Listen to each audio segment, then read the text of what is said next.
ఎస్సీకి సంబంధించినటువంటి ఒక విద్యార్థిని ఎస్సీ గురుకుల హాస్టల్లో చదువుతున్నటువంటి విద్యార్థిని మరి అంతకన్నా ముందే ఒక వారం రోజుల క్రితం వాళ్ళ క్లాస్మేట్ వాళ్ళ క్లోజ్ ఫ్రెండ్ ఇంకొక పాప సూసైడ్ చేసుకుంటే మరి ఆ సూసైడ్తో మనస్తాపం చెందినటువంటి ఆ బిడ్డ ఇక్కడ ఇంటికి వచ్చిన తర్వాత కొద్దిగా స్థిమితపడ్డది. కానీ మళ్ళీ వెంటనే అధికారులు ఎగ్జామ్స్ ఉన్నాయి మళ్ళీ మీరు రావాలి స్కూల్కి అనగానే మనాది పెట్టుకున్నటువంటి ఆ పాప మరి ఇక్కడ ఇంటి దగ్గరే సూసైడ్ చేసుకొని చనిపోవడం జరిగింది. చాలా బాధాకరం.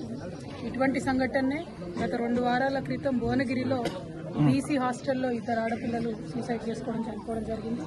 మరి వాళ్ళ ఇమాంపేటకు సంబంధించినటువంటి ఎస్సీ గురుకుల హాస్టల్లో మరొక 2 ఆడపిల్లలు ఇలా చనిపోవడం అన్నది నిజంగా బాధాకరం.